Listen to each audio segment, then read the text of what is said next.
Before the video starts, I would just like to mention that 78% of the people who watch my videos are not actually subscribed.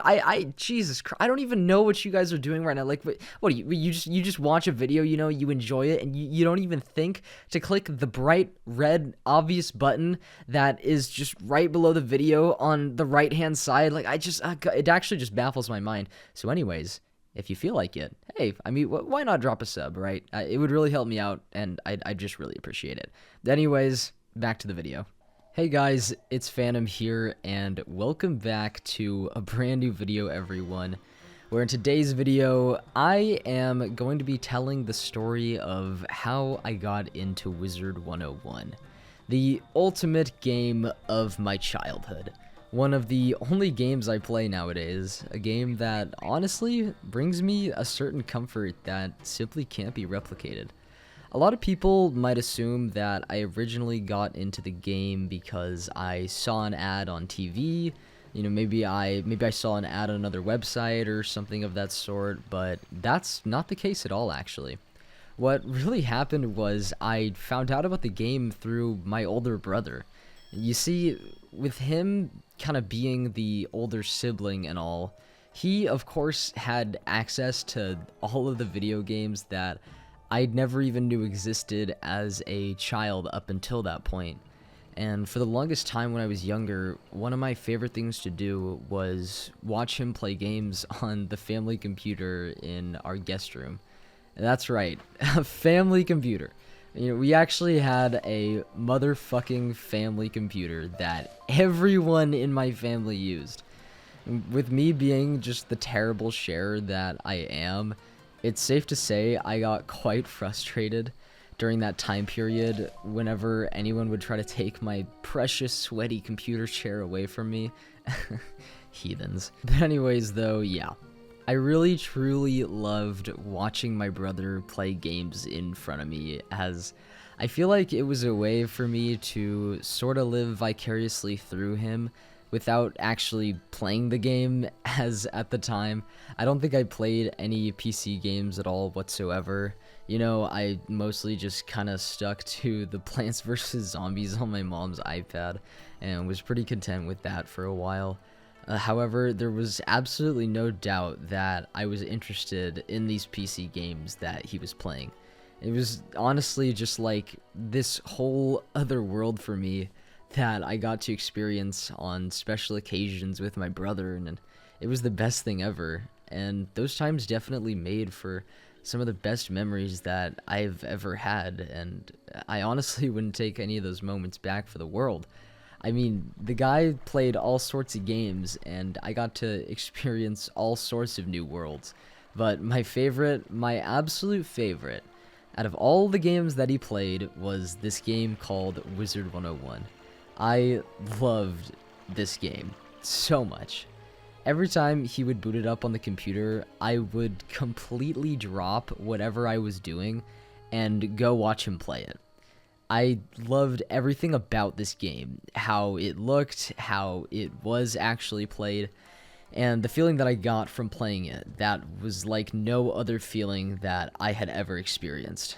I was completely enthralled, enchanted, if you will, as I'd slowly discovered the thing that would come to dominate my life for the next decade. In fact, I vividly remember the moment that my interest in the game was piqued, and that was when me and my brother were under the waterfall by the bridge in the commons, you know, the waterfall that obscures the door to the death school.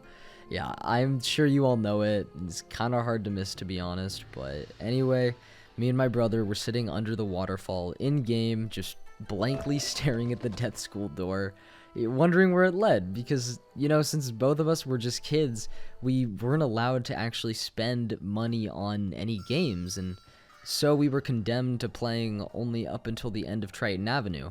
So we hadn't unlocked the area of Nightside yet, you know, obviously where that door leads. So of course the game wouldn't allow us to go through the door, and that simply baffled us as kids. Because, you see, our kid logic told us that since there was a door there, it most likely could be opened, you know, as most doors tend to be able to be opened, but it just wouldn't open for us, obviously, and we were beyond frustrated about it. We had been trying to search for new areas in the game for the longest time because we played through all the free ones so quickly, and we were so happy to discover the secret under the waterfall, only to find out that we couldn't access the mysterious skull door that laid in wait for us at the time. We were really disappointed by this, and I regret to inform you all that my brother quit the game soon after, as he came to be super bored by the game, obviously because there was nothing left to do, and I guess we kind of differed as people in that he wasn't very content with just wandering the streets of Wizard City for a whole 2 years, until finally our mom forked over some cash so we could continue playing. So yeah, the game lost a player that day, but of course then there was me. A person who came to be absolutely obsessed with the game in almost every conceivable way. A person who enjoyed each and every facet that the game had to offer to the fullest extent. Guys, I honestly became absolutely addicted, and some may argue that I'm still addicted to this very day, and to be honest, you're really not wrong, but man, the passion that I had as a child for this game was nothing less than magical, and I would give a lot to have that same passion now. Oh, and by the way, for those of you who are wondering, soon after the whole Rainbow Bridge fiasco, you know, me and my brother made a new account to continue playing on, right? Because I think at the time we didn't know that you could create new characters, so yeah, that was the thing. So we just decided to make a whole new account so we can continue playing the game. But of course, he never actually ended up playing on it, even though he said he would, which was disappointing in its own right, to say the least. But I ended up getting this account out of it. That's right. That's how the iconic FormalPhantom account was made. And as a kid, I never really imagined it would turn into what it is now. And might I just say, I am quite proud of myself for the heights that I have taken this account to, and all that it's been through, and all that I've done on it, etc., etc. Like, seriously. I never expected to stick with any game this long, but I'm so happy I've stuck around for this one, as it's been quite the journey, and it's only going to continue on from here. And I'm really excited. Oh, and everyone give my brother a quick thank you. You know, since without him discovering this game, I honestly might not be here making this video today, or playing Wiz at all for that matter. I mean, there's always the possibility that I would have tried it out, you know, from seeing an ad on TV, and then maybe have gotten into it from there more, but you never really know. But guys, that is about all the time that I have for this video. So thank you so much for watching and supporting the channel. It honestly means the world, and I'm so grateful to have such an awesome community.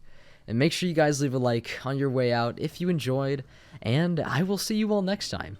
Take care, guys, and peace out.